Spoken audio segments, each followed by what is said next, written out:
জমিনের চারিদিকে নদী নালা রেখেছেন, জমিনকে আর্দ্র করেছেন, জমিনের ভিতরে পানি মিষ্টি করেছেন।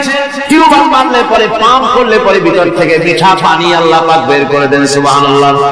এই মিষ্টি পানির ব্যবস্থা করেছেন। তারপরে তিনি ওই আল্লাহ পাক মিষ্টি পানির ব্যবস্থা করে বৃষ্টির মাধ্যমে পৃথিবীতে ফসল উৎপাদনের ব্যবস্থা করে দিলেন। পাক কোরআনে কারীমের মধ্যে বলেছেন, ওয়াজআলনা মিনাল মাই কুল্লা শাইইন হায়্য। পানি দ্বারাই আমি সব বস্তুকে সজীব রাখি। বৈশিষ্ট্যের দিক থেকে পানির রয়েছে অনেক গুণ, আশ্চর্য গুণ। পৃথিবীর ৭৫% হচ্ছে পানি। আকাশ থেকে অর্থাৎ চাঁদ থেকে যখন চাঁদে ভ্রমণকারীরা যখন ছবি তুলেছে, তো সেই ছবিতে ব্লু রং এসেছে বেশি, সবুজ এসেছে কম। সবুজ হলো গাছপালা, আর ব্লু হচ্ছে পানি। সমুদ্রের পানির রং হচ্ছে নীল। মানুষের শরীরের ভিতরে ৬০% পানি, গাছের মধ্যে রয়েছে পানি। পানি ছাড়া পৃথিবীর বাঁচার কোন পথ নাই। আবার দেখেন, প্রচন্ড শীতের কারণে, ঠান্ডার কারণে যেসব এলাকায়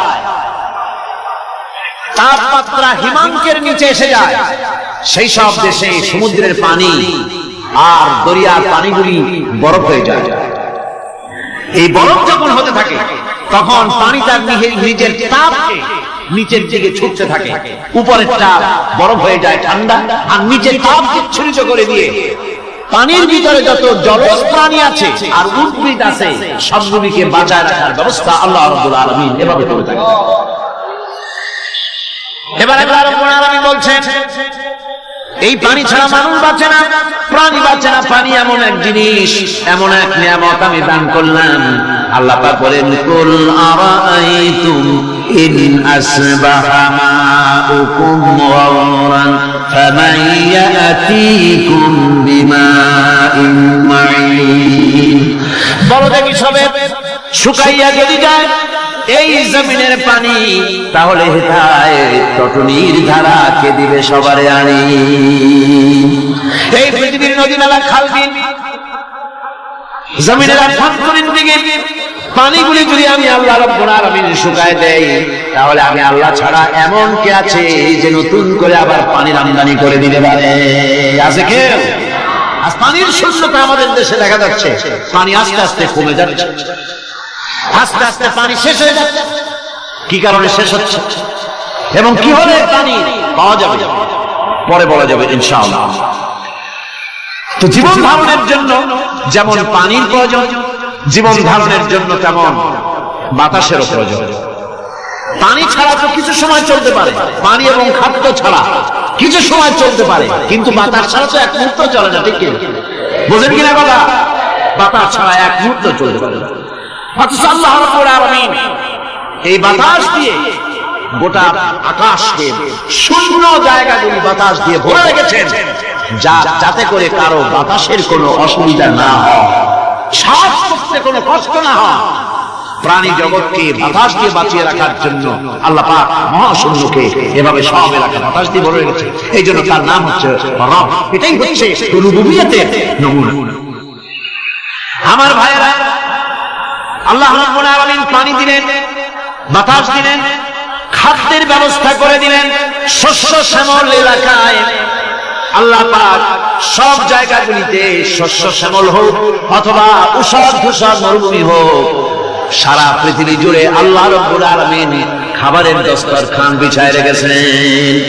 ওয়া মা মিন দাব্বাতিন ফিল আরদি ইল্লা আলাল্লাহি রিজকুহা। এই পৃথিবীর বুকে এমন কোন বিচরণশীল জীব নাই যেই জীবের রিজকের দায়িত্ব আমি আল্লাহ আমার নিজ হাতে গ্রহণ করি নাই। জোরে বলেন সুবহানাল্লাহ।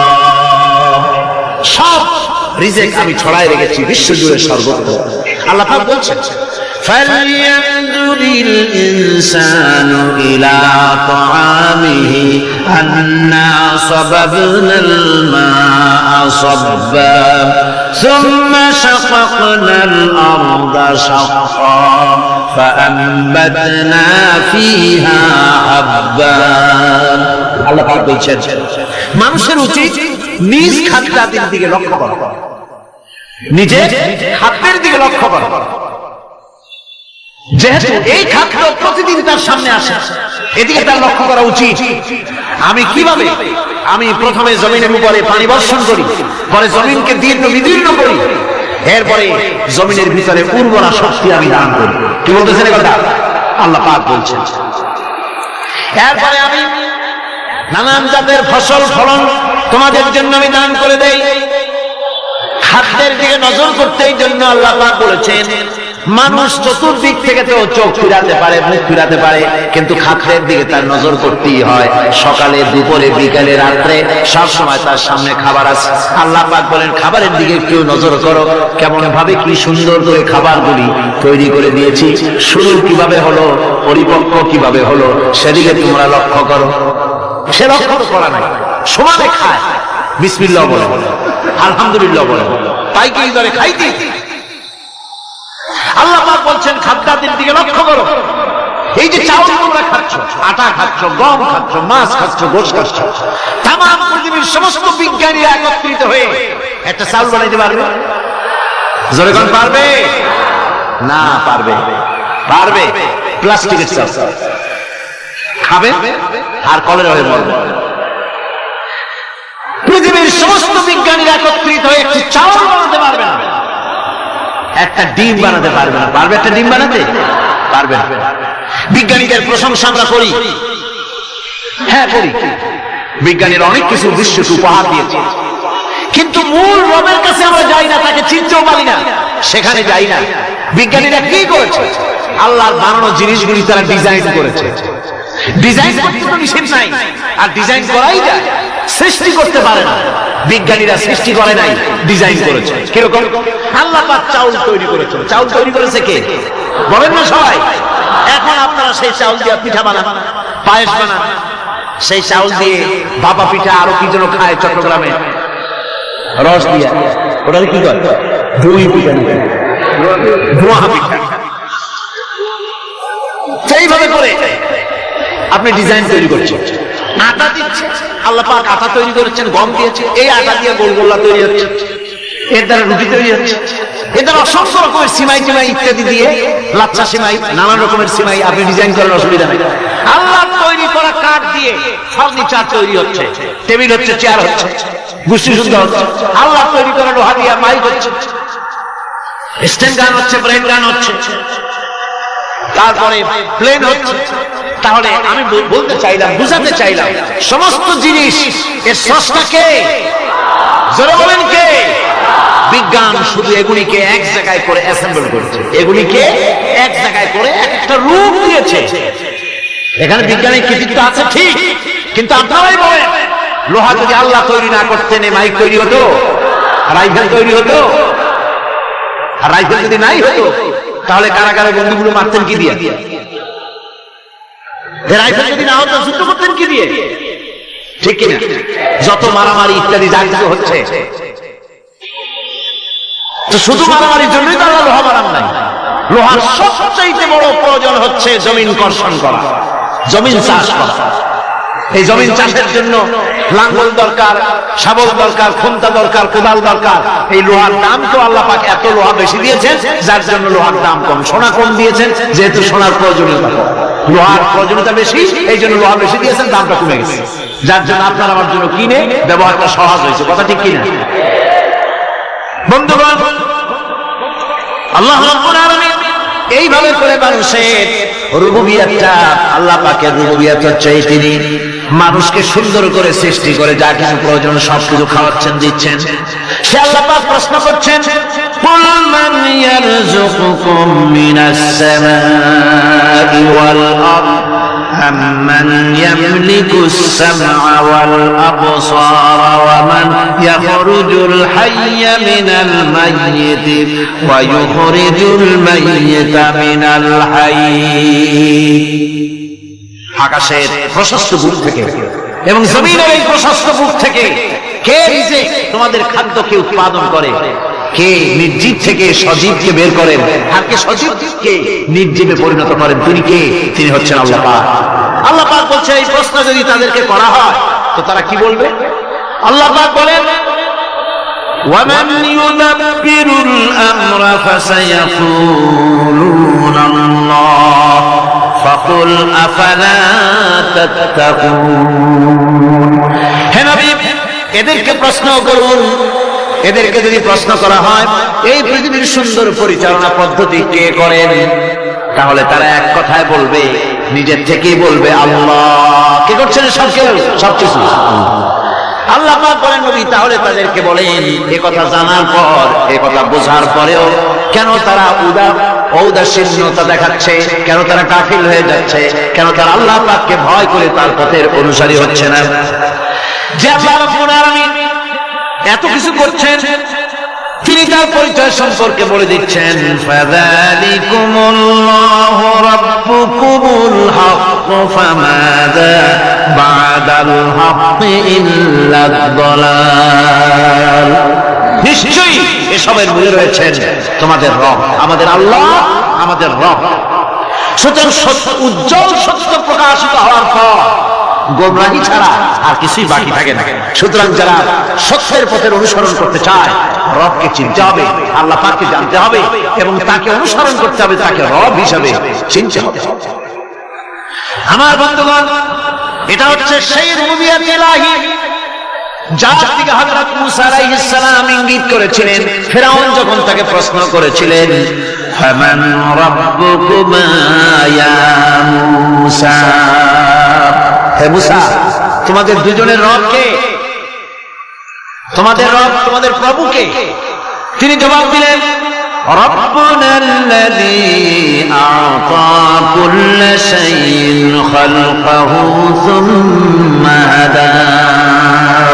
রব হচ্ছেন আমাদের তিনি, যিনি নাকি আমাদের প্রতিপালক, আমাদেরকে সৃষ্টি করেছেন এবং আমাদেরকে হেদায়েত দিয়েছেন, সঠিক পথের দিশা দিয়েছেন। এখানে হেদায়েত হচ্ছে, এখানে হেদায়েত শব্দের অর্থ হচ্ছে সৃষ্টি শুধু করেন নাই, তাকে চলা, তার খাদ্য অনুসন্ধানে, তাকে বেঁচে থাকার সবকিছুর উপকরণ, এর কমন সেন্স, এর সাধারণ জ্ঞান আল্লাহ পাক তার সাথে দিয়েছেন। তিনি হচ্ছেন রব। আচ্ছা, একটা দৃষ্টান্ত দিই। এই হেদায়েতটা কি? এই হেদায়েতটা হচ্ছে আপনাদের বাড়িতে যদি কারো বিড়াল থাকে, বিড়াল, বিড়াল বোঝেন না কি বলে? বিড়াল, বিলাই নাকি বলে?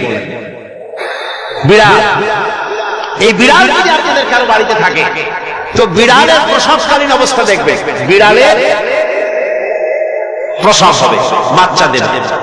বিড়াল তখন ঘরের মধ্যে পেরেশান হয়ে ঘুরতে থাকে, একটা নিরাপদ জায়গা খোঁজে, একটা নিরাপদ জায়গা খোঁজে।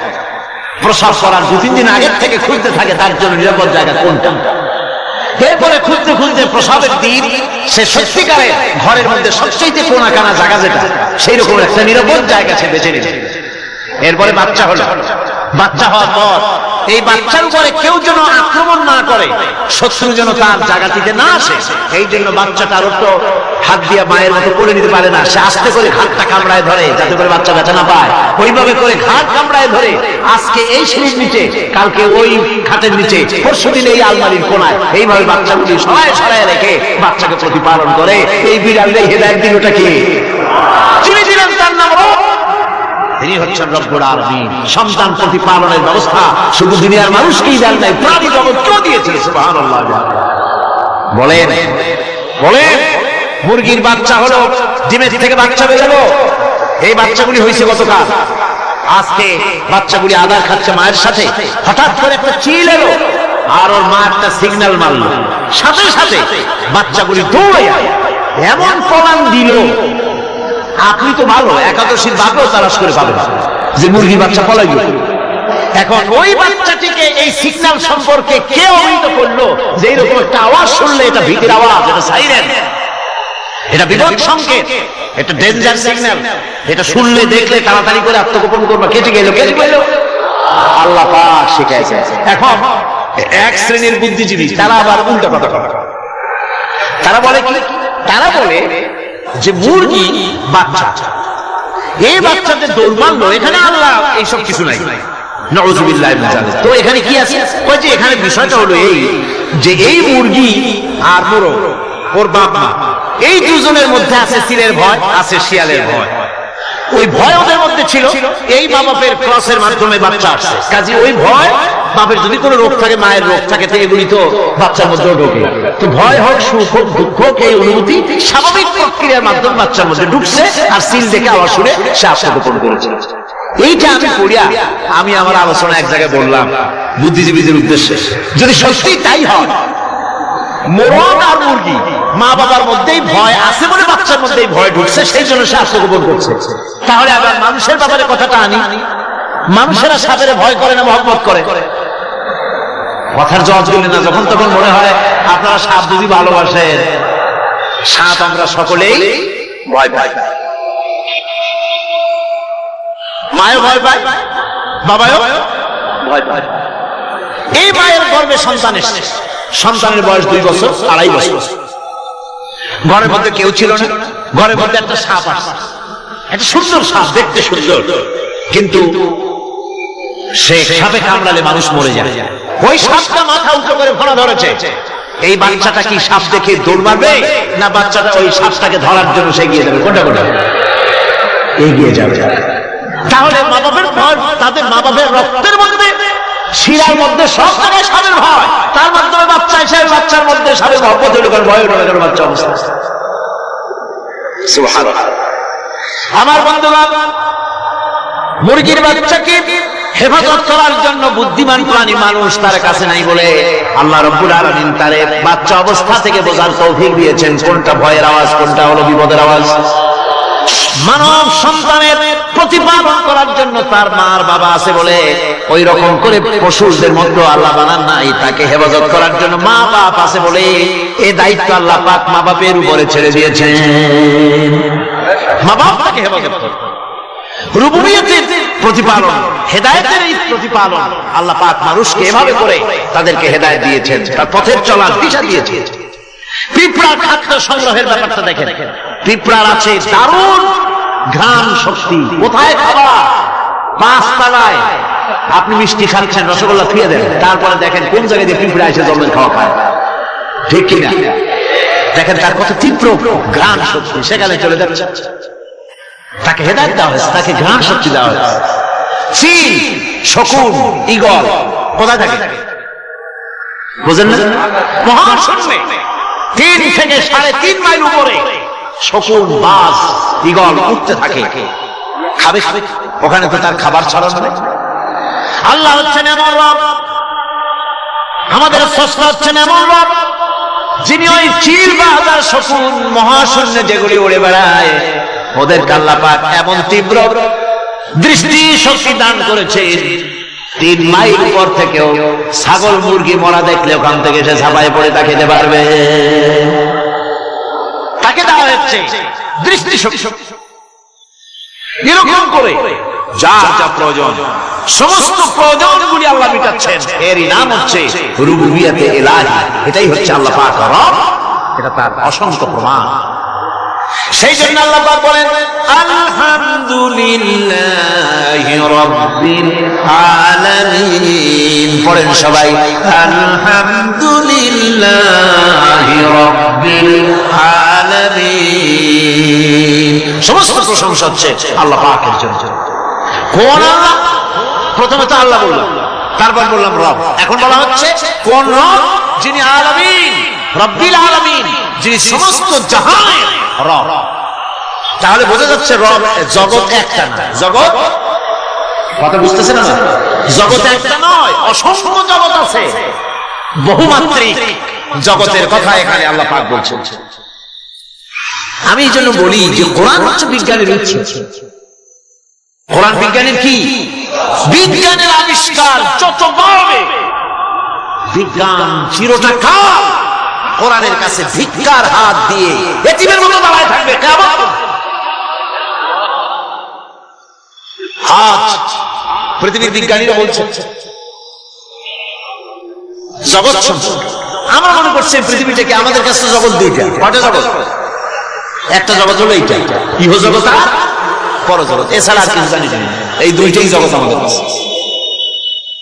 এখন দেখেন বিজ্ঞানীরা কি বলছে। বিজ্ঞানীরা বলছেন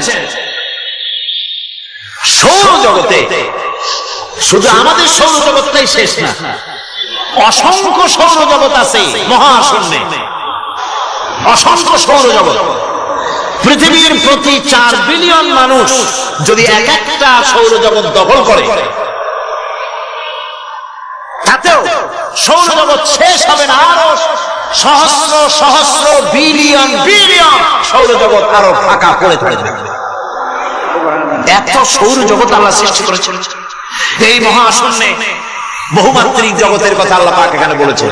এই পৃথিবী একটা জগৎ, এই মাটির তলে আছে আর এক জগৎ, সমুদ্রের ভিতরে আছে পানির তলা আর এক জগৎ। আর মহাশূন্য যে কি তা আপনার মাথায় শূন্য হয়ে যাবে চিন্তা করতে করতে। এই জন্য বিজ্ঞানীরা, বড় বড় বিজ্ঞানী, এরা কিন্তু নাস্তিক হয় না। বর্তমান বিজ্ঞানীরা চিন্তা করে গবেষণা করে খেয়ে হারিয়ে ফেলছে মহাশূন্যকে দেখে। যেখানে আছে গ্যালাক্সি, যেখানে আছে মিল্কি ওয়ে, যেখানে রয়েছে অসংখ্য তারকা, এই পৃথিবীটা মহাশূন্য আল্লাহ যেভাবে তৈরি করেছেন, সেই তুলনায় এই পৃথিবী একটা মার্বেলের চাইতে খুব বেশি একটা বড় কিছু হওয়া বলে মনে হয় না। পৃথিবী যদি হয় একটা মার্বেলের মতো, তাহলে আমরা যে মানুষ, আমাদের অস্তিত্ব কোথায় চিন্তা করে। এবার মহাশূন্যে চলে, মহাশূন্য কি বিশাল মহাশূন্য। একটা তারকা থেকে আর একটা তারকায় যদি যেতে হয়, তাহলে সহস্র সহস্র বিলিয়ন বছরের দরকার হবে। কি বছর? এই দুনিয়ার বছর না, আলোর বর্ষ, লাইট ইয়ার।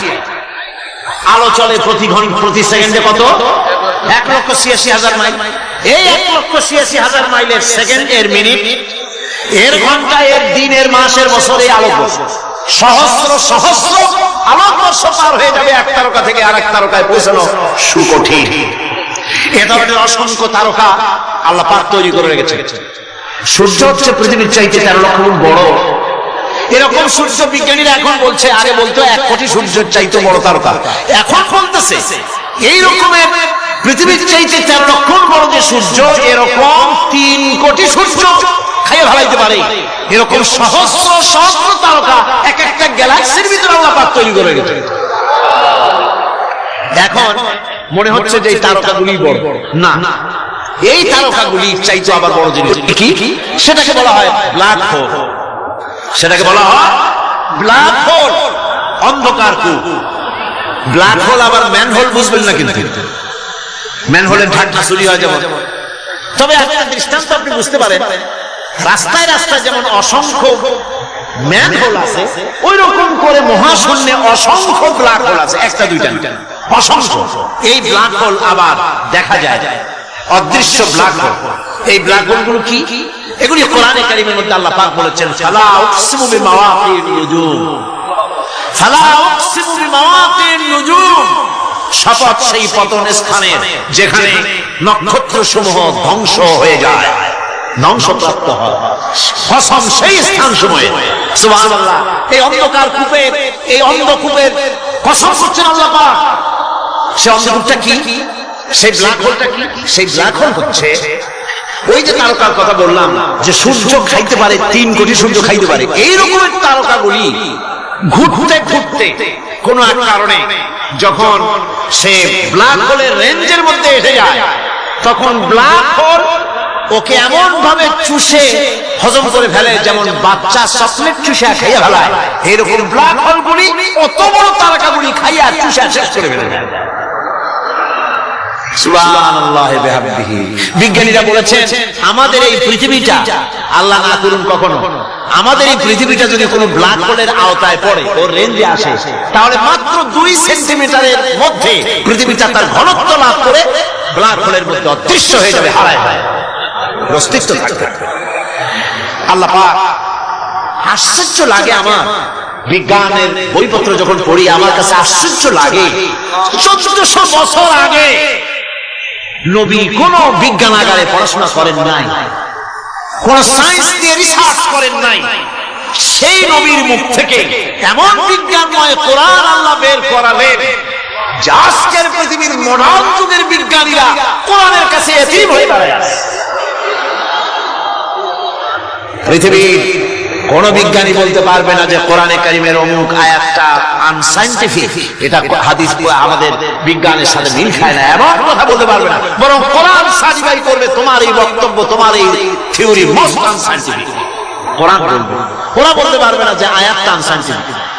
সুতরাং কোরআন হচ্ছে মহান বিজ্ঞান, কোরআন হচ্ছে আল্লাহ পাকের দেওয়া এক মহান বিধান, যে কোরআনের কারণে আল্লাহ পাক আমাদেরকে হেদায়েত দান করেছেন। সুতরাং এই কোরআন হচ্ছে, কোরআনের মধ্যে যা আছে, গোটা কোরআনে যা আছে সব সূরা ফাতিহায় আছে। সুবহানাল্লাহি ওয়া বিহামদিহি। আল্লাহ পাক বলছেন আলহামদুলিল্লাহি রাব্বিল আলামিন। মুহাব্বতের সাথে পড়েন সবাই, আলহামদুলিল্লাহি রাব্বিল আলামিন। সমস্ত প্রশংসা, যাবতীয় প্রশংসা সে আল্লাহ পাকের, যিনি তামাম জাহানের পালনেওয়ালা রব। হযরত জিবরাইল বলেন, হুজুর কোরআন তো নাজিল তামাম হয়ে গিয়েছে, এবার আপনি পুরা কোরআন পড়ে আমারে শোনান। হযরত রাসূল পুরাটা পড়ে 30 পারা পড়ে শোনায় দিলেন। জিবরাইল শুনলেন।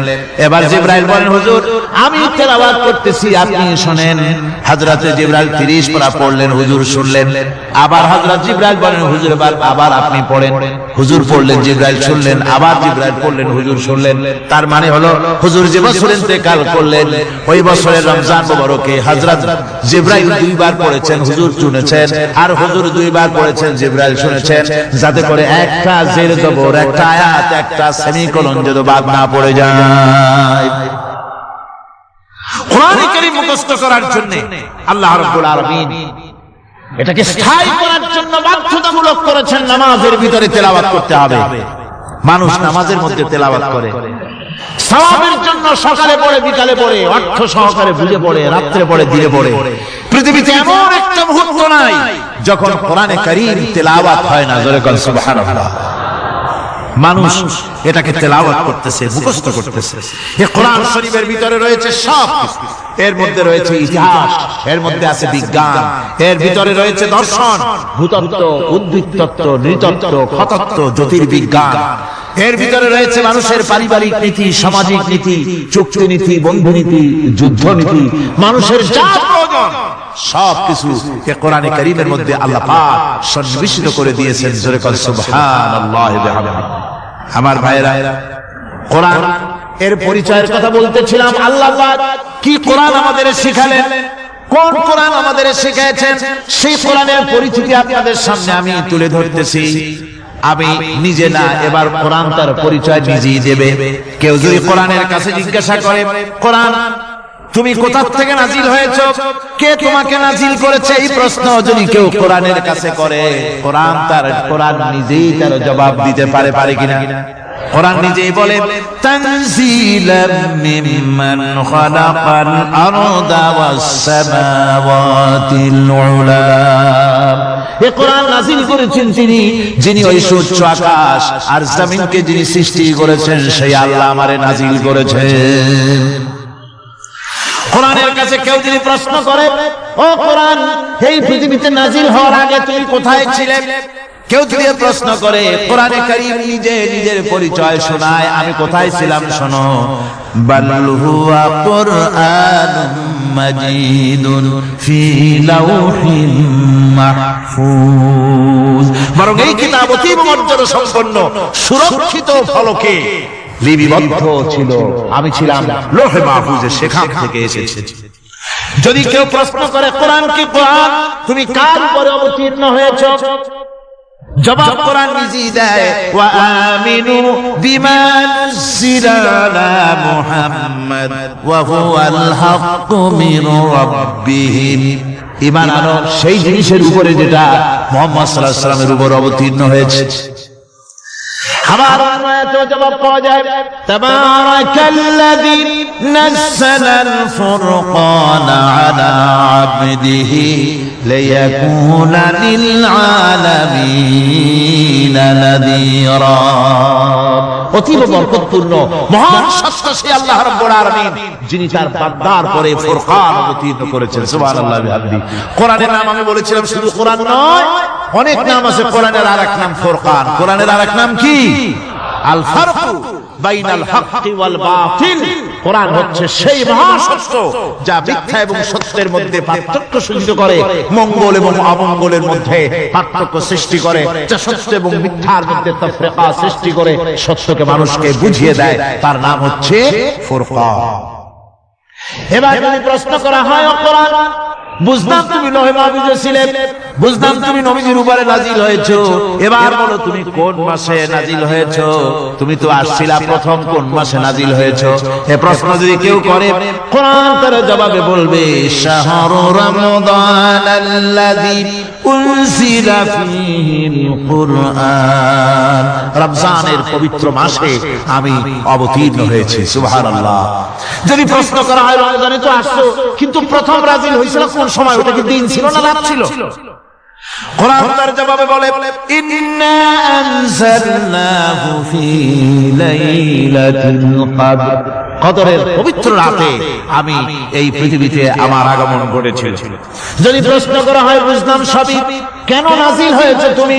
এই পৃথিবীতে তোমার আসার উদ্দেশ্য কি? মূল কাজটা কি? এই প্রশ্ন যদি করা হয়, কোরআনে কারীম তার জবাবে বলে শোনো কেন এসেছি, লিতুখরিজান নাসা মিনাল যুলুমাতি ইলান নূর।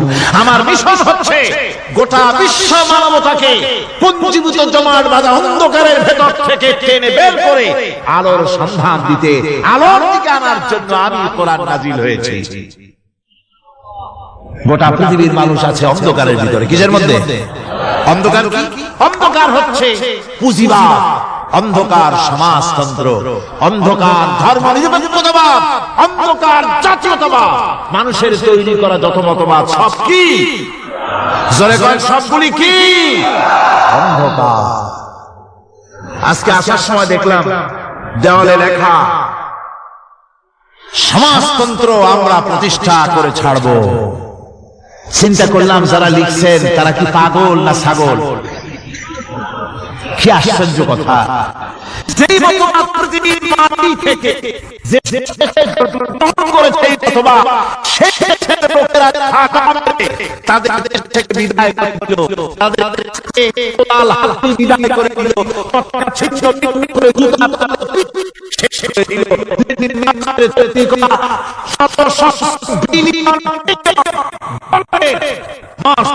বই বই আগুন জ্বালিয়ে দিল। আর বাংলাদেশের এটা মাথা খারাপ, পাগল না মাথা গোল বুঝতে পারছেন? আমার বন্ধুগণ, এগুলি সব এই অন্ধকারের ভেতর থেকে মানুষগুলিকে টেনে আনবে কোরআন কিসের দিকে? আলোর দিকে। এবার যদি প্রশ্ন করা হয় বুঝলাম তুমি অন্ধকার থেকে আলোর দিকে নিয়ে আসবে, আলোর দিকে আসলে পরে ফায়দাটা কি হবে? মূল ফায়দাটা বুঝায় দাও, আসল ফায়দা কি হবে তোমারে যদি মানি? কোরআন তার জবাব দেয়, নিজের পরিচয় নিজে তুলে ধরে, ফামান তাবিআ হুদায়া ফালা খাউফুন আলাইহিম ওয়ালা হুম ইয়াহজানুন। এই কোরআনকে যদি মেনে চলো, এই কোরআনের আইন যদি মানো, সমাজে মানো, ব্যক্তিতে মানো, পরিবারে মানে, রাষ্ট্রে মানো, জীবনের সব ক্ষেত্রে সমস্ত জায়গায় যদি এই কোরআনকে মেনে চলো, ফালা খাউফুন আলাইহিম, তাহলে তোমাদের কোনো ভয় থাকবে না, ওয়ালা হুম ইয়াহজানুন, কোনো চিন্তাও থাকবে না। কিসের ভয় থাকবে না? কোরআনের আইন মেনে যদি চলো সমাজে ও রাষ্ট্রে, চুরির ভয়, ডাকাতির ভয়, জিনার ভয়, হত্যার ভয়, সন্ত্রাসের ভয় কোনো ভয় থাকবে না, ওয়ালা হুম ইয়াহজানুন, চিন্তাও থাকবে না। খাওয়া পড়া, শিক্ষা, চিকিৎসা, বাসস্থান, এগুলির কোনো চিন্তা থাকবে না। কোরআনের সমাজে সব কিছুর গ্যারান্টি দেওয়া হবে, সবগুলি পেয়ে যাবে। এখন যদি আবার প্রশ্ন করা হয় কোরআন বুঝলাম তোমারে মানলে পরে সব ফায়দা হবে, তাহলে এবার জবাব দাও, তোমার ভিতরে কি রাজনীতি আছে নাকি? আমি তো মানুষ, আমার রাজনীতি করা লাগে। ম্যান ইজ সোশ্যাল অ্যানিমেল, আমরা তো জঙ্গলের পশু নই, আমরা তো মানুষ। আমাদের সমাজ আছে, আমাদের পৌর নির্বাচন আছে, আমাদের জাতীয় নির্বাচন আছে, আমাদের কলকারখানা আছে, জমিন আছে, আমাদের রাজনীতি, অর্থনীতি, সমাজনীতি আছে, পারিবারিক নীতি আছে, অনেক নিয়ম মালা আছে, নিয়ম নীতি আছে। তোমারে মানলে তোমার ভিতরে কি ওগুলো আছে নাকি সে কথা বলো। কোরআন তার জবাবে বলে ونزلنا عليك الكتاب تبيانا لكل شيء وهدى ورحمة وبشرى للمسلمين কোরআন জবাবে বলে শুনে রাখো, শুধু অর্থনীতি সমাজনীতি নয়, শুধু রাজনীতি আর শিক্ষানীতি যুদ্ধনীতি নয়, তোমার জীবনে যা কিছু দরকার, ইহকালে যা কিছু দরকার, পরকালে সব কথাগুলি আল্লাহ রাব্বুল আলামিন আমি কোরআনের সিনার ভিতরে খুলে খুলে বর্ণনা করে দিয়েছেন।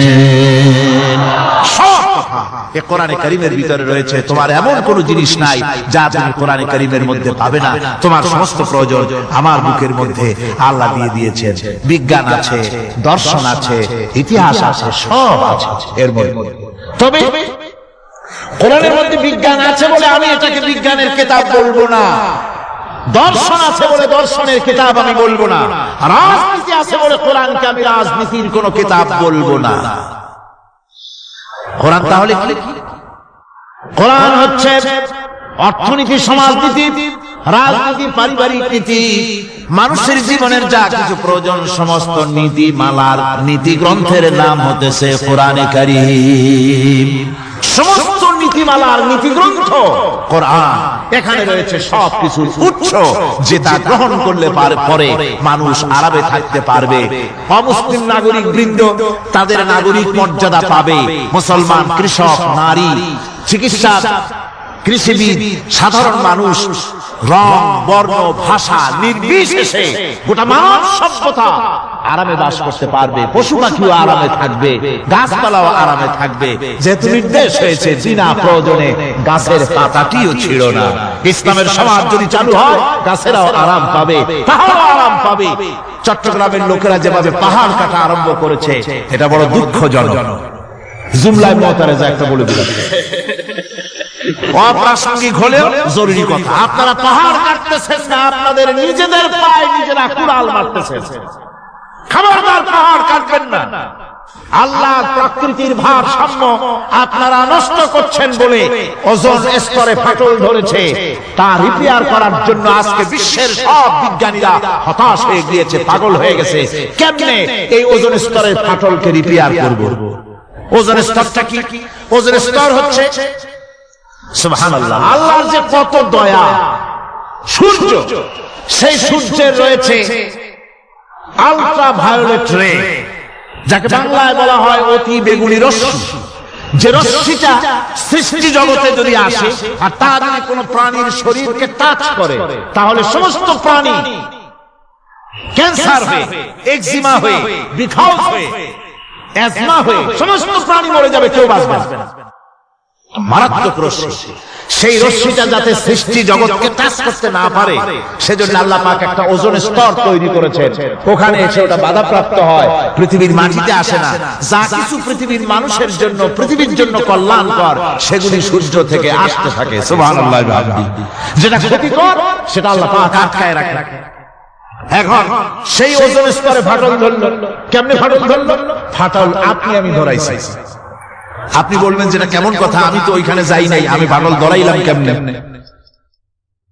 ওই যে সেই আপনার প্রাইমারি স্কুলে ভিজিট করতে গিয়েছিলেন ইন্সপেক্টর, তারপরে প্রাইমারি হাই স্কুল ভিজিট করতে গেছে, যাই আর জিজ্ঞেস করছে ছেলেরা কি পড়ছে? বলি ইতিহাস। ঠিক আছে, ইতিহাস থেকেই প্রশ্ন করব। বলো তো চীনের প্রাচীর কে ভেঙেছে? ছেলেরা জবাব দিচ্ছে তুমি বলো, তুমি বলো। কেউ বলছে বেঞ্চের কোনা যে ছেলেটি সে বলছে সর্বনাশ। কেউ যখন স্বীকার করে না, এটা তো আমার মাথায় আসে। সব শেষে ইন্সপেক্টর তাকে বলছে তুমি বলো তো কে ভেঙেছে চীনের প্রাচীর? কয় স্যার, গ্রামে আমার দুষ্টমির যথেষ্ট বদনাম আছে, কিন্তু চীনের প্রাচীর ভাঙার মতো দুষ্কর্ম আমি করি নাই। ইন্সপেক্টর খুব রেগে গেলেন, মাস্টারের দিকে তাকালেন, এই বুঝি আপনার ইতিহাস পড়ানো? মাস্টার ইন্সপেক্টরের বিরক্তি ভরা মুখ দেখে বলছেন স্যার রাগ করবেন না, এসব ছাত্র তো আমার, ওদের অবস্থা তো আমি জানি। আপনি আসছেন ঢাকা থেকে, আপনি জানবেন? আমি হলফ করে বলতে পারি আমার ক্লাসের কোন ছাত্র চীনের প্রাচীর ভাঙে নাই। ইন্সপেক্টর রাগ হইয়া চলে গেছে হেডমাস্টারের রুমে। যায় বলছে যে আমি আপনার স্কুলের গ্রান্টকে আমি নাকচ করে দেব, মঞ্জুরি আমি ক্যান্সেল করে দেব। কেন? এই অবস্থা। হেডমাস্টার বলছে স্যার রাগ করবেন না, আপনার জন্য কিছু টাকা পয়সাও রাখছি হাতিয়া, বড় একটা চর্বিযুক্ত খাসি জবাহ করা হয়েছে, পুকুর থেকে রুই মাছ তোলা হয়েছে। তারপরেও আমার ছাত্ররা টিচাররা বলার পরেও যদি আপনার সন্দেহ হয়ে থাকে যে আমার ছাত্ররাই ভাঙছে, তো আপনি অসন্তুষ্ট হবেন না, রাগ করবেন না স্যার, ওই প্রাচীর ভাঙতে যা খরচ লাগে আমি কিছু খরচ দেবো, তো আপনি রাগ করেন না। এখন চিন্তা করেন, স্কুলের ছাত্র থেকে শুরু করে হেডমাস্টার পর্যন্ত জ্ঞানের বহর। তো বলতেছিলাম আপনি আমি ওজন স্তরে ফাটল ধরিয়েছি, তার অর্থ এই নয় যে আপনারা গিয়ে ওখানে কুড়াল বাইরে ওটারে ভাঙছেন। তাহলে কি হয়েছে? কোরআনে কারীমে রব্বুল আলামিন বলেন, ওয়ামা আসাবাকুম মিন মুসিবাতিন ফাবিমা কাসাবাত আইদিকুম ওয়া ইয়াফু আন কাসীর। যত বিপদ তোমাদের উপর আরোপিত হয়, সমস্ত বিপদ তোমাদের দুই হাতের কামাই করা। কে বলছেন? আল্লাহ পাক। ওজন স্তরে ফাটল ধরেছে, এটা বিপদ, বিশ্ব সমস্ত মানব সভ্যতা সৃষ্টি জগতের জন্য বিপদ। এই বিপদের জন্য দায়ী পৃথিবীর মানুষ। কিরকম? সেটা হচ্ছে গাড়ির পেছন থেকে যে কালো ধোঁয়া বের হয়, কল কারখানার চিমনি থেকে যে কালো ধোঁয়া বের হয়, এই কালো ধোঁয়াগুলি, তারপরে সমস্ত কেমিক্যাল উইপেন সেগুলি যে টেস্ট করা হয়, তার রিয়াকশন ইত্যাদি, এই কালো ধোঁয়া এবং সমস্ত মারণাস্ত্রগুলি এক্সপেরিমেন্ট করার সমস্ত এই রিয়াকশনগুলি সবগুলি গিয়ে ওই ওজোন স্তরে ফাটল ধরিয়ে দিয়েছে। আস্তে করে পাতলা হয়ে এটা ফেটে গিয়েছে, অতি বেগুনি রশ্মি আসা শুরু করেছে। এটাকে বন্ধ করার জন্য বিজ্ঞানীরা আজ মরিয়া হয়ে গিয়েছে। ইনশাআল্লাহ আল্লাহ পাক তার বিজ্ঞানীদের মানুষের মাথায় বুদ্ধি এনে দিবেন, রিপেয়ারও হয়ে যাবে ইনশাআল্লাহ। সবাই বলেন ইনশাআল্লাহ। তাহলে বললাম কেন এই কথাটা? এই জন্য বললাম যে কোরআনে কারীমের মধ্যে আল্লাহ রাব্বুল আলামিন সব কথা বলে দিয়েছেন, কোনো কথা বাদ রাখেন নাই। পাহাড়গুলি ভেঙে আমরা ক্ষতি করতেছি, গাছগুলি কেটে আমরা ক্ষতি করতেছি, প্রকৃতির ভারসাম্য নষ্ট করে দিচ্ছি, ফলে সমুদ্রের পানি স্ফীত হচ্ছে, ভূমিকম্প বাড়তেছে, ঘূর্ণিঝড় হচ্ছে, টর্নেডো হচ্ছে, পৃথিবী বিধ্বস্ত হয়ে যাচ্ছে, ক্লাইমেটের পরিবর্তন আসছে। আজকে পৌষ মাস, এটা কি মাস? কত তারিখ? দেখেন বাংলা ভাষাকে কত মহব্বত করি। যদি বলি আজকে ডিসেম্বরের কত তারিখ, গড়গড় করে মুখস্থ হয়ে যাবে। বাংলারে খুব ভালোবাসি, মাসটার তারিখ বলতে পারলাম না, দুঃখিত। এই হলো আমাদের ভালোবাসা। আজকে পৌষ মাসের অর্থেও শেষ হয়ে যাচ্ছে, অথচ মনে হচ্ছে শীত যেন তার শ্বশুর বাড়ি বেড়াতে গেছে। এই যে অবস্থা, এই অবস্থা শুধু বাংলাদেশে নয়, গোটা পৃথিবীতে ক্লাইমেটের একটা বিরাট পরিবর্তন আসতেছে, একটা বড় রকমের পরিবর্তন আসতেছে। এর কারণ হচ্ছে পৃথিবীর মানুষেরা নিজেরাই প্রকৃতির ভারসাম্যকে নষ্ট করে দিয়েছে। এই ভারসাম্য নষ্ট হওয়ার কারণে আবহাওয়ার পরিবর্তন হচ্ছে, সামুদ্রিক জলোচ্ছ্বাস বাড়তেছে, ভূমিকম্প, আগ্নেয়গিরি ইত্যাদি হচ্ছে এবং পৃথিবীর মানুষ বিধ্বস্ত হচ্ছে। বলতেছিলাম এই কোরআনে কারীমের মধ্যে আল্লাহ পাক সব কথা বলে রেখেছেন, যদি জানতাম বুঝতাম তাহলে এই অবস্থার সৃষ্টি হতো না। এটা বিজ্ঞানের বই নয়, রাজনীতির বই নয়, সমাজনীতির বই নয়, বরং সমস্ত নীতিমালার উৎস, জ্ঞানের উৎস হচ্ছে আল কোরআন। জ্ঞানের উৎস কি? আরো জোরে বলেন, জ্ঞানের উৎস কি? আল কোরআন। পবিত্র কোরআনে এমন এমন ঘটনা আল্লাহ পাক বলেছেন যা ষষ্ঠ শতাব্দীর দুনিয়া এ সম্পর্কে কিছুই জানতো না। অবশ্য কিছু কিছু ঘটনা ইহুদিদের কিতাবে অতিরঞ্জিত আকারে এবং বিকৃত অবস্থায় এসেছে, কিন্তু কোরআনে কারীম দুনিয়ার মানুষকে আদম সৃষ্টি, নূহের বন্যা, তারপরে মুসা আলাইহিস সালাম ফেরাউনের ঘটনা, ইব্রাহিম আলাইহিস সালামের নমরুদের ঘটনা এবং ইউসুফ আলাইহিস সালামের কাহিনী সবগুলিকে সুন্দর করে কোরআন শরীফ উপস্থাপনা করেছে রাসূলের মাধ্যমে, যা পৃথিবীর ইতিহাসে কেউ জানতো না, সেগুলি আল্লাহ পাক জানাইছেন। কিভাবে?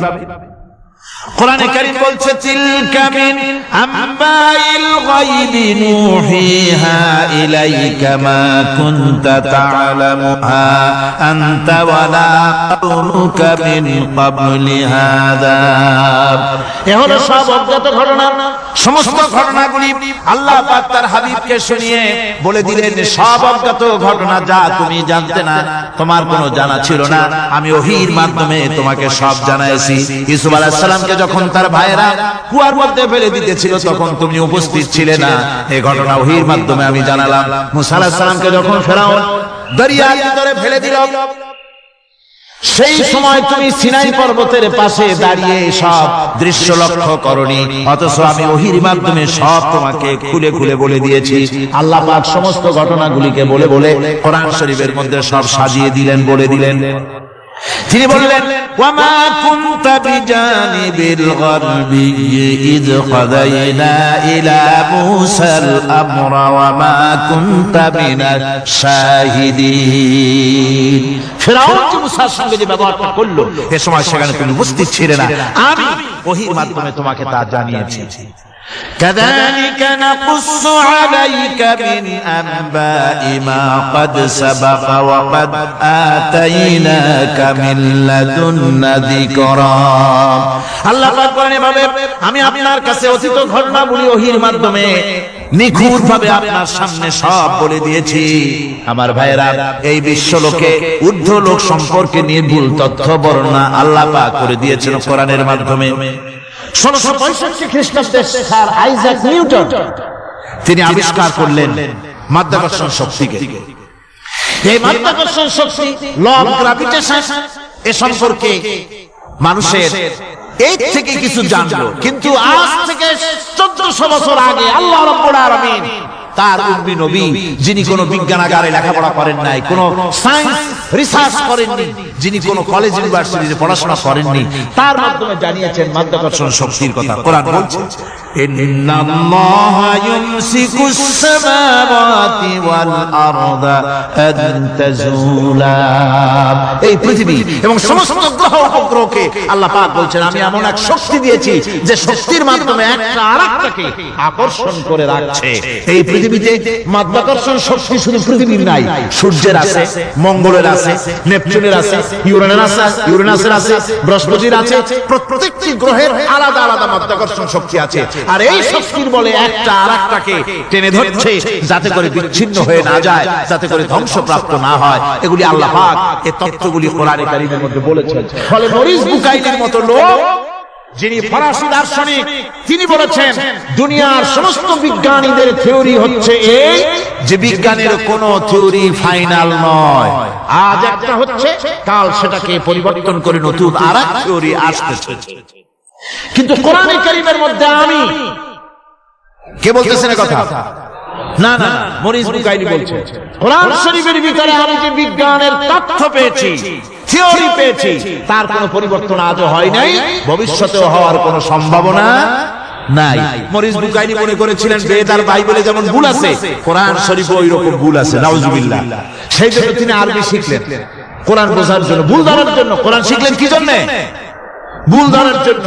আর এমন শেখা শিখছেন, ওই আরবি শিক্ষা মানে আমাদের দেশের লোকদের মতো আনাকুন জানাকুন শেখে নাই, ভালো করেই মুখস্থ করেছেন, তার ভালো করে আরবি শিখেছেন, তারপরে কোরআন শরীফ পড়েছেন, তারপরে তিনি এ কোরআন পড়ে তেলাওয়াত করে বুঝে এরপরে তিনি বই লিখেছেন the Bible the Quran and science. এই বইয়ের মধ্যে তিনি পরিষ্কার লিখেছেন, কোরআন পড়লাম, এর ভিতরে একটা নকতা দেওয়ার, একটা কলমের ফোঁটা দেওয়ার জায়গা কারণ নাই। কোরআন নিঃসন্দেহে মহান স্রষ্টা আল্লাহ রাব্বুল আলামিনের মানুষের বানানো কিতাব এটা হতে পারে না। সুতরাং কোরআন শরীফের মধ্যে আল্লাহ পাক সব কথা বলে দিয়েছেন। বিজ্ঞানের সাথে কিন্তু কোরআনের সংঘর্ষ নাই। অনেকে মনে করে যে বিজ্ঞান আর কোরআন এর মধ্যে বিরাট সংঘর্ষ। না, বিরাট সংঘর্ষ নয়, দুই একটা পয়েন্টে সংঘর্ষ থাকতে পারে। অধিকাংশ ব্যাপারই বিজ্ঞান। আমি মনে করি বিজ্ঞানের আবিষ্কার যত বাড়বে, কোরআন বোঝা মানুষের জন্য তত সহজ হবে। এটা আমার ধারণা। বিজ্ঞানের সাথে দুই একটা পয়েন্টের উপরে সংঘর্ষ আছে, যেমন চন্দ্র এবং সূর্য সম্পর্কে, সৌরজগৎ সম্পর্কে Copernicus, Kepler, Galileo, Newton, Einstein মহাশূন্য সম্পর্কে যে সব বক্তব্য রেখেছেন সে সব বক্তব্যের সাথে কোরআন শরীফের কিছুটা বৈপরীত্য রয়েছে। যেমন কেউ বলেছেন সূর্য ঘোরে, পৃথিবী স্থির, কেউ বলে সূর্যের চতুর্দিকে পৃথিবী ঘোরে, কেউ কয় চন্দ্র ঘোরে, কেউ কয় আমরা কি আর বসে থাকি, আমরাও ঘুরি। কিন্তু আসলে ঘোরেটাকে কে ঘোরে, এ ফয়সালা কে দেবে? কে দিবে বলুন তো? হ্যাঁ, ঠিক বলেছেন, আল্লাহই দিবেন, কারণ এগুলি সৃষ্টি করেছেন কে?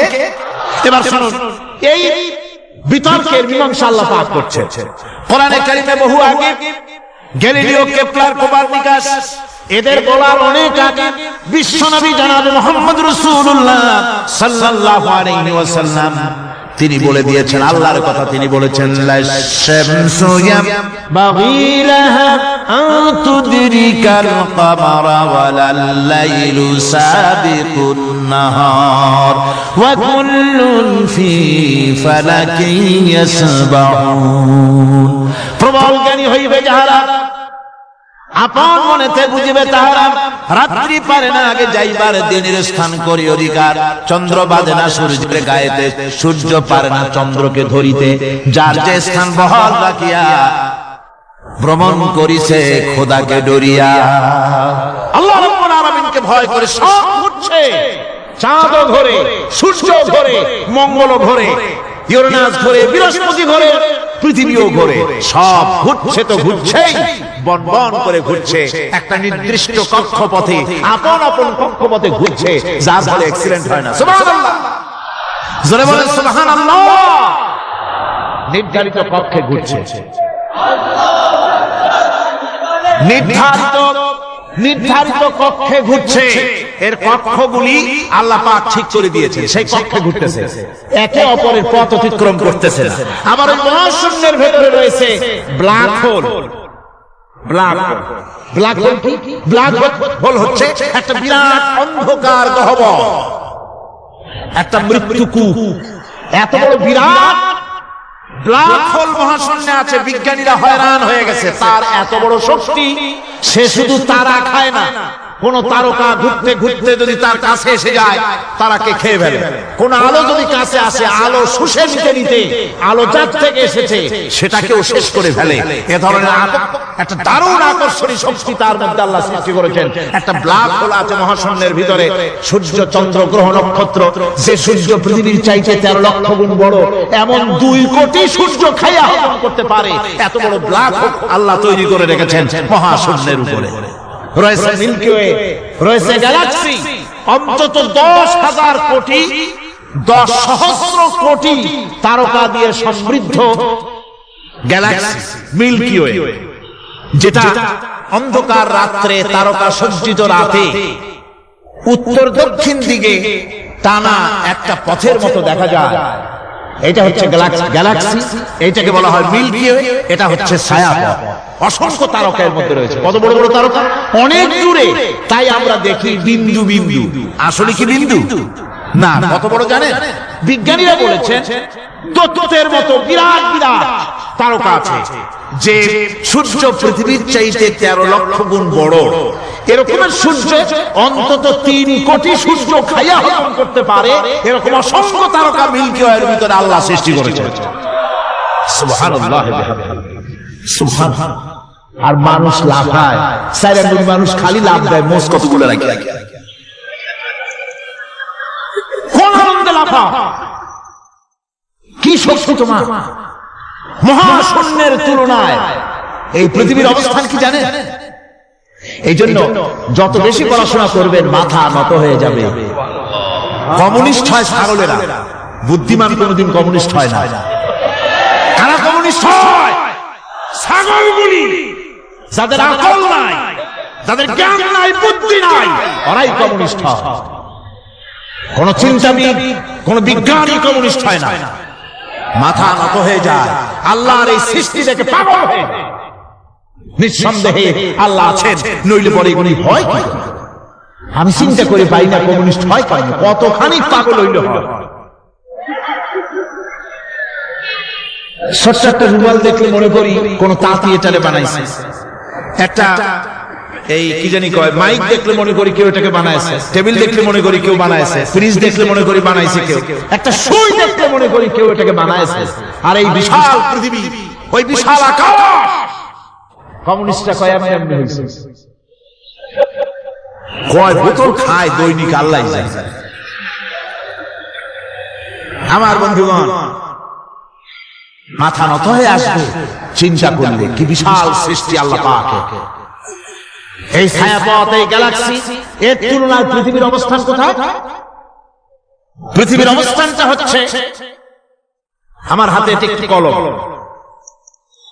এই কলমটা কাগজের উপরে আমি যদি এই নিপটা রাখি, কাগজের ভিতরে নিপে যতটুকুন জায়গা টাচ করবে, মহাশূন্য গ্যালাক্সি মিল্কি ওয়ে, আল্লাহর এই মহাশূন্যের তুলনায় পৃথিবীর অবস্থান একটা কলমের নিপে যতটুকুন জায়গা নেয় এর থেকে বেশি নয়। এই যদি হয় পৃথিবী, তাহলে সেই পৃথিবীর মানুষ আপনি কতটুকু? সলিবদ্দি বসুরদ্দি খালি লাভ। আমার বন্ধুগণ, লাভের চোরে বলে হ্যান করেঙ্গে তেন করেঙ্গে, লাঠিকে আন্দার মুগুর ভরেঙ্গে। কয়েকদিন পর শোনা যায় শীত হয়ে পড়ছে, কিছু নাই। সুতরাং আল্লাহ পাকের অসীম সৃষ্টি জগৎ, এর সঙ্গে বিজ্ঞানের সংঘর্ষ কম, দুই একটা পয়েন্টে আছে, বাকি সবগুলিতে বিজ্ঞানের আবিষ্কার যত বাড়তেছে, আল্লাহরে চেনা, সৃষ্টি জগৎকে জানা মানুষের জন্য তত সহজ হচ্ছে। এই কথাগুলি আমি সামনের দিকে আরো বলবো ইনশাআল্লাহ। সবাই বলেন ইনশাআল্লাহ, যাতে আমাদের বুঝে আসে।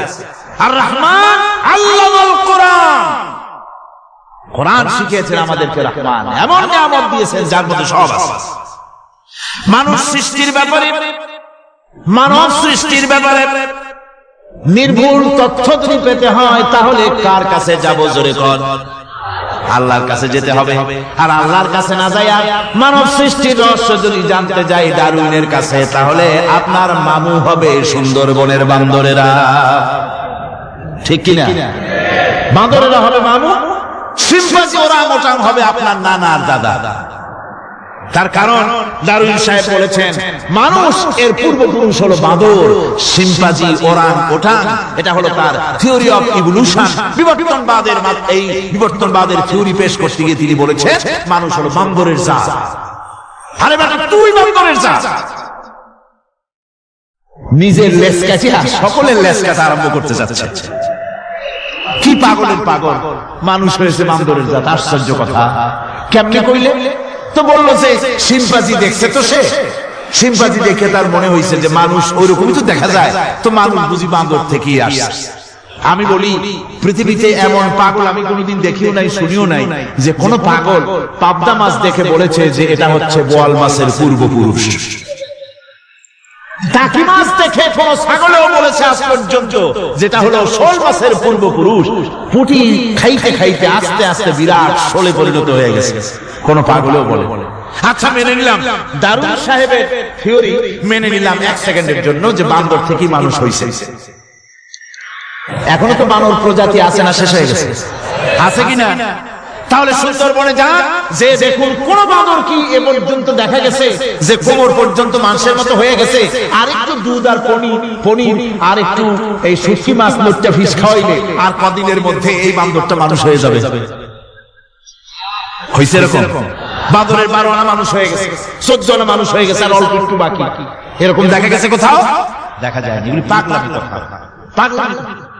মানুষ বানর থেকে আসেন, মানুষ ওরাংওটাং থেকে আসেন, মানুষ সিম্পাজি থেকে আসেন। মানুষ এসে কোত্থেকে?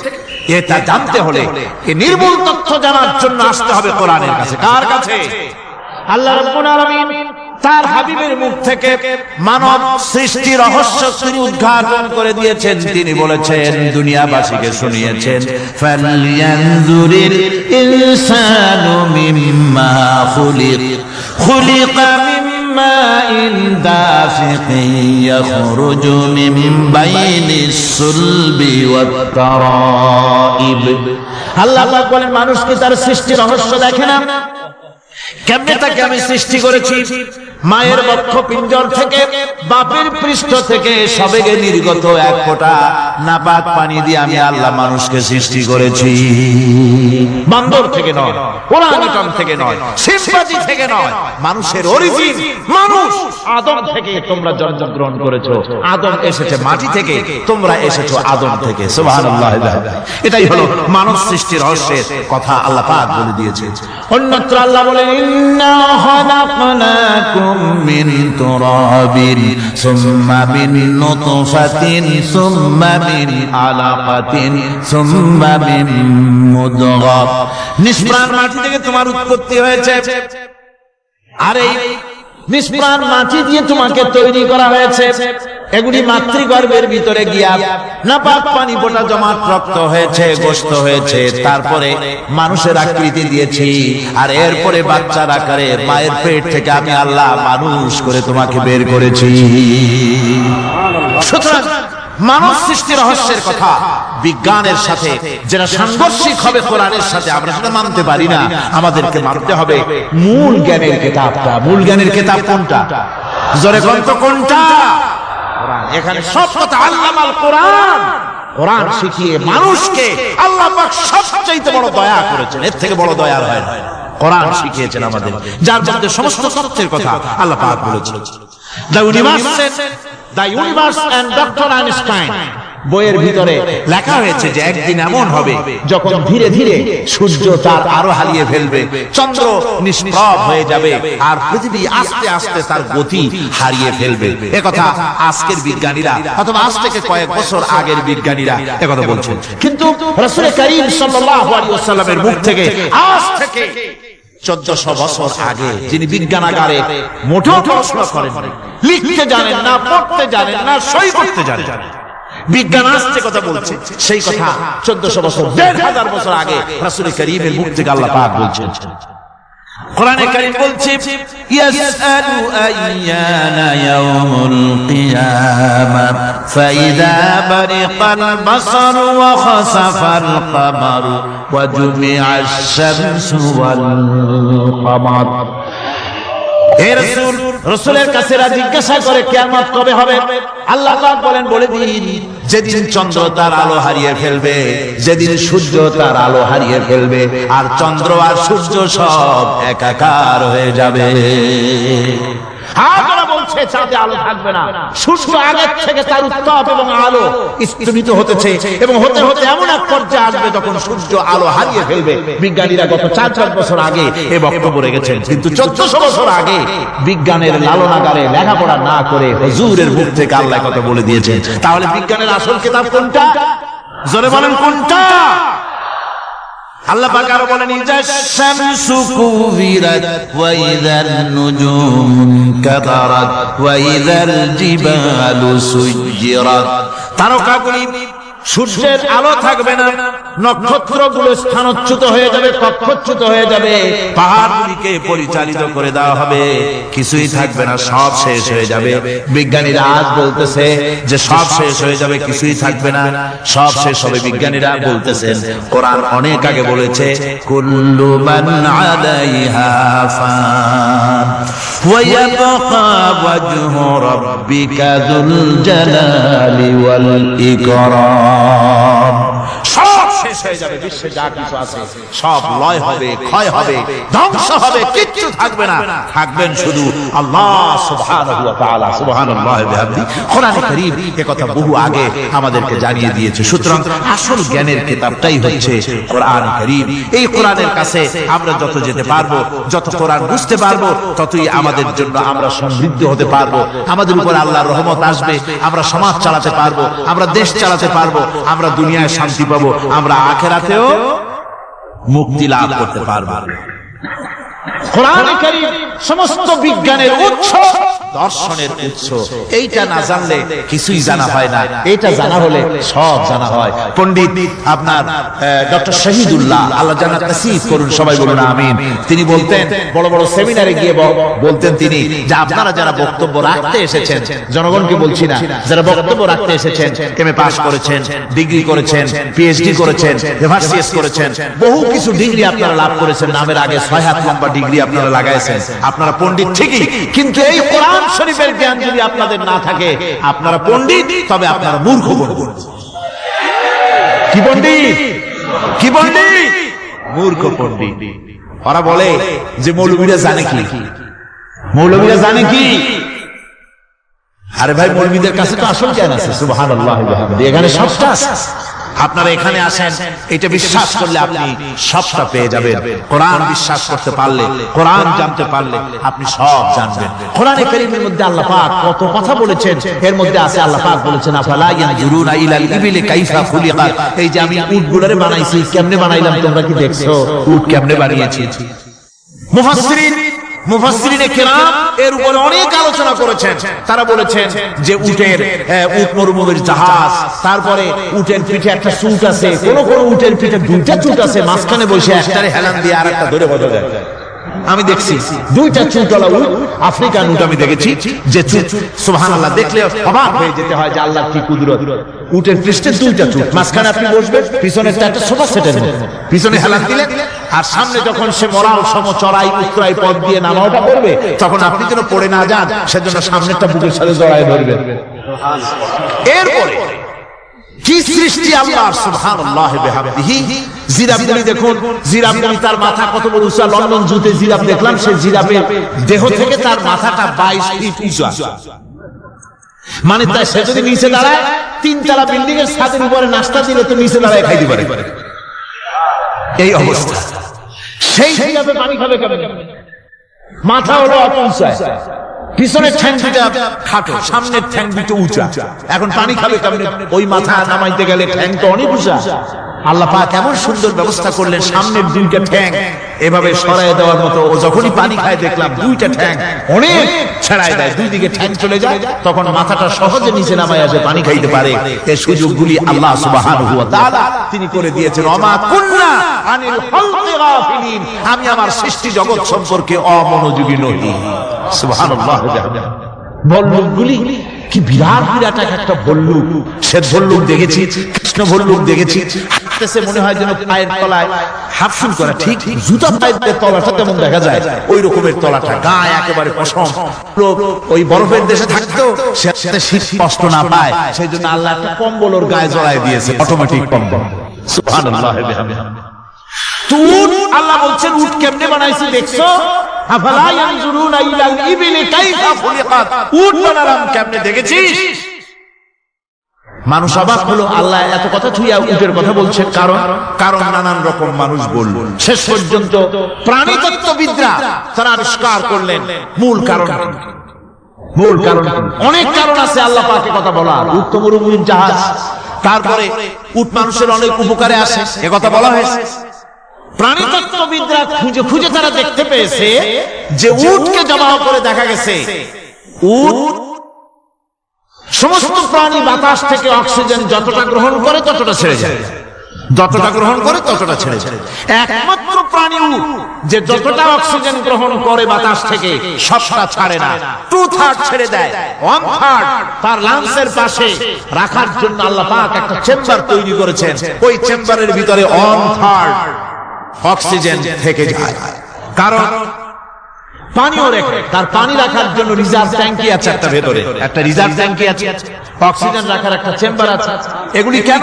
এই জন্য যে মরুভূমির ভিতরে সাইমুম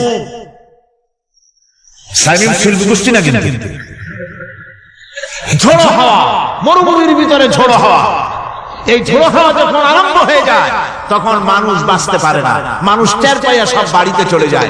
মরুভূমিতে চড়ে বেড়ায় উট, সে যাবে কোথায়? উঠতে যাওয়ার জায়গা নাই। 7 দিন 8 দিন 1 সপ্তাহ 2 সপ্তাহ পর্যন্ত এই মরুভূমিতে ঝড় চলতে থাকে, বালুর ঝড়, কিচ্ছু দেখা যায় না। ওখানে দেখছিলেন বালুর পাহাড়, কালকে আজকে দেখবেন বালুর পাহাড় এখানে চলে আসছে, এইভাবে পাহাড় তৈরি হয়ে যায়, বালি উড়ায় নিয়ে যায় বাতাসে। এই বাতাসের ভিতরে বালু উঠতে থাকে সমানে, মানুষ প্রাণী কিছুই সেখানে শ্বাস করতে পারে না, বাঁচতে পারে না। উটের মতো প্রাণী যে মরুভূমিতে থাকে ও বাঁচবে কি করে? আল্লাহ সুবহানাহু ওয়া তাআলা ওর লাংসের পাশে অক্সিজেন রাখার চেম্বার করে পানির ট্যাঙ্কি তৈরি করে দিয়ে রেখে এমন কায়দা করেছেন, ও যখনই টের পায় যে ঝড় শুরু হবে, সাথে সাথে ঠ্যাং দিয়া মুখ দিয়া গর্ত করে বালুর ভিতরে মাথা ঢুকাইয়া 1 সপ্তাহ 2 সপ্তাহ থাকতে পারবে মাটির তলে, অক্সিজেনের অভাব হবে না। আফালা ইয়ানজুরুনা ইলাল ইবিলি কাইফা খুলিকাত, দেখো না কিভাবে সৃষ্টি করেছি আমি এই সুন্দর উটকে, একবার দেখো। আর শুকরিয়া তোমার মাথা নত হবে। যত বড় কমিউনিস্ট হও, আল্লাহর শ্রেষ্ঠের জন্য সেজদা দিতে বাধ্য হবে যদি তোমার ঈমান এতটুকুও থাকে। আমার ভাইরা, আল্লাহ রাব্বুল আলামিন অসংখ্য প্রাণী সৃষ্টি করেছেন এবং সবগুলির প্রয়োজন তিনি মিটিয়েছেন। সুবহানাল্লাহ পড়ে দেখুন, সমুদ্রের ভিতরে তিমি চলতেছে, বিশাল তিমি। অনেকে দেখেন নাই, কেউ কেউ দেখেছেন, আমি দেখেছি তিমি মাছ, বিশাল তিমি। এই তিমি মাছ শত শত টন ওজন, একটা তিমি 150 টন, 250 টন, 500 টন, 1000 টন, বিরাট বিরাট ওজনের তিমি মাছ। এই তিমি মাছ পানির নিচে থাকে, আবার পানির উপরেও আসে। উপরে আসবে কেমনে, নিচে যাবে কেমনে এত ওজন নিয়ে? আল্লাহ সুবহানাহু ওয়া তাআলা তার পেটের ভিতরে লক্ষ লক্ষ গ্যালন পানি ভরে, হাজার হাজার গ্যালন পানি ভরে এরকম একটা রিজার্ভ ট্যাঙ্ক তৈরি করেছে। ও যখন ডুবতে চায় তখন পিঠের উপর থেকে ডালাটা উন্মুক্ত করে দেয়, গল গল করে সমুদ্রের পানি পেটের মধ্যে ঢুকতে থাকে। পানিতে ভরে গেল, শরীরের ওয়েট দারুণ ভাবে ওয়েট ক্যারি করলো, তখন সে আস্তে করে সমুদ্রের তলায় ডুবে গেল। আবার যখন সে শ্বাস প্রশ্বাসের জন্য, অক্সিজেনের জন্য সমুদ্রের উপরে উঠতে চায়, তখন ডালাটা খুলে দিয়ে পাম্প দেয় নিজের শরীরে। পাম্প দিলে পরে তার ভিতর থেকে রক্ষিত পানির ফোর্স এত উঁচা হয়, অন্তত 10 মাইল দূর থেকে সেই পানির ফোয়ারা দেখা যায়।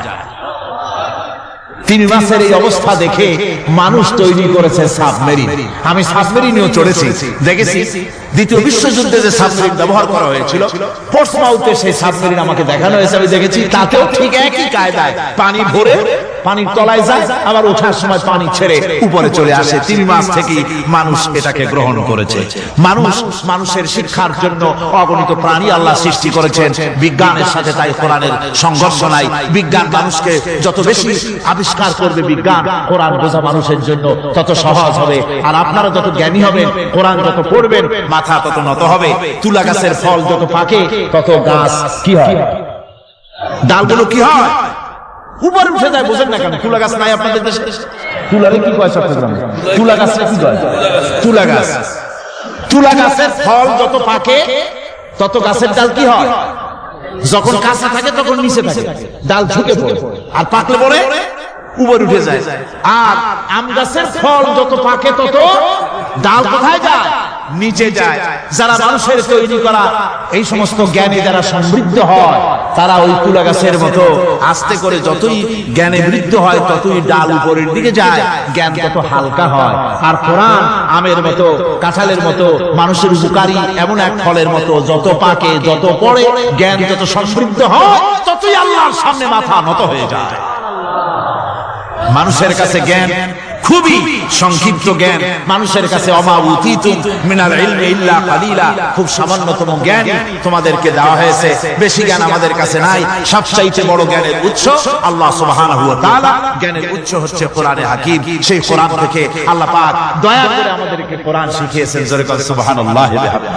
এই কোরআনের সব কথা আল্লাহ আর রহমান আল্লামাল কোরআন, আল্লাহর সবচাইতে বড় দয়া আমাদেরকে কোরআন শিখিয়েছেন। জোরে বলেন সুবহানাল্লাহ। সেই কোরআনের মর্যাদা, সেই কোরআনের শিক্ষা, সেই কোরআন দিয়ে আমাদের কি ফায়দা ইত্যাদি কথা আমি ধীরে ধীরে আপনাদের সামনে আলোচনা করব ইনশাআল্লাহুল আজিজ। সবাই বলেন আমিন। আমার ভাইরা, এই আলোচনা থেকে কেউ মাহরুম হবেন না, এই আলোচনা থেকে কেউ মাহরুম হবেন না। একজনে গতকাল বলেছিলাম, 3 জনকে যদি দাওয়াত দিয়ে আনেন তাহলে ফায়দাটা কি জানেন? আপনার দাওয়াতে একটা ভাই যদি অতিরিক্ত আসেন এই মাহফিলের মধ্যে ওয়াজ শোনার জন্য, কোরআন শুনলেন, কোরআনের দিকে আকৃষ্ট হলেন, নামাজি হলেন, দিনদার হলেন, পরেজগার হলেন, আপনি মরে যাবেন, কিয়ামত পর্যন্ত এই সব আল্লাহ পাক আপনার আমলনামায় লিখে দিবেন। জোরে বলেন আমিন। আরো জোরে বলেন আমিন। আল্লাহুম্মা আমিন। ربنا ظلمنا أنفسنا وإن لم تغفر لنا وترحمنا لنكونن من الخاسرين ربنا لا تزغ قلوبنا بعد إذ هديتنا وهب لنا من لدنك رحمة إنك أنت الوهاب ربنا العالمين। হাজার হাজার মুসলমান নরনারী দীর্ঘক্ষণ ধরে তোমার কোরআনের কথা শুনেছি, মেহেরবানি করে সওয়াবটুকু রাসূল করিম সাল্লাল্লাহু আলাইহি ওয়াসাল্লামের রূহ মুবারকে পৌঁছে দাও। तमाम पृथ्वीर माटिर नीचे যত মুমিন মুমিনাত শুয়ে আছে আল্লাহ তুমি মেহেরবানি করে কবরগুলিকে জান্নাতের টুকরায় পরিণত করে দাও। আমাদের মা বাপ যাদের দুনিয়া থেকে বিদায় হয়ে গেছে আল্লাহ দয়া করে তাদেরকে জান্নাতবাসী করে নিও। রব্বিরহামহুমা কামা রব্বায়ানি সাগীরা, রব্বিরহামহুমা কামা রব্বায়ানি সাগীরা। হায় আল্লাহ তাআলা এই মাহফিলের আয়োজন যারা করেছেন ইসলামী সমাজ কল্যাণ পরিষদকে তুমি মঞ্জুর করে নিও আল্লাহ। রব্বুল আলামিন तमाम পৃথিবীর বুকে মুসলমানেরা যত জায়গায় বিপদে আছে মুসিবতে আছে আল্লাহ তুমি দয়া করে মেহেরবানি করে বিপদগ্রস্ত মুসলমানদের হামি ও নাসির হয়ে যাও। রব্বুল আলামিন এই মাহফিল আরো 3 দিন এখানে হবে বলে আমাদের প্রোগ্রাম রয়েছে আল্লাহ বাকি 3 দিন তোমার কুদরতি নিজাম দিয়ে তুমি এটাকে পরিচালিত করে দিও আল্লাহ। রব্বুল আলামিন এই মাহফিল যারা আয়োজন করেছেন এবছর দারুণ ভাবে ঋণগ্রস্ত হয়ে তারা এই মাহফিলের ব্যবস্থা করেছেন আল্লাহ তুমি দয়া করে তাদের ঋণ পরিশোধ করার মতো তৌফিক দিয়ে দিও। তোমার বান্দাদের দিল তাদের দিকে মাইল করে দিও রব্বুল আলামিন। এই মাহফিলের যিনি মুরব্বী হযরত মাওলানা শামসুদ্দিন সাহেবের জন্য গতকাল দোয়া করেছি, আজও করছি, গত বছরও করেছি। তোমার কাছে আমরা কাঁদতেই থাকবো, দোয়া করতেই থাকবো, যেহেতু তোমার দরজা ছাড়া আর বান্দার কোনো দরওয়াজা নাই। রব্বুল আলামিন তুমি মেহেরবানি করে আমাদের এই ভাইকে দয়া করে চক্ষুষ্মান করে দাও, তার দৃষ্টি শক্তি দয়া করে তুমি ফিরিয়ে দাও। রব্বুল আলামিন তুমি তোমার বান্দাদের দোয়া তোমার দরবারে মঞ্জুর করে নাও। মা বোনেরা কষ্ট করে প্রতিদিন আসেন, হায় আল্লাহ মা বোনদেরকেও হেদায়েত নসিব করে দাও, মা বোনদের যাতায়াত আসান করে দাও, আর তাদেরকে তোমার দিন বুঝে দিনের রাস্তায় চলার তৌফিক দিয়ে দিও। রব্বানা তাকাব্বাল মিন্না ইন্নাকা আনতাস সামিউল আলিম ওয়া তুব আলাইনা ইন্নাকা আনতাত তাওয়াবুর রহিম। সুবহান রাব্বিকা রাব্বিল ইজ্জাতি আম্মা ইয়াসিফুন ওয়া সালামুন আলাল মুরসালিন আলহামদুলিল্লাহি রাব্বিল আলামিন। লা ইলাহা ইল্লাল্লাহু মুহাম্মাদ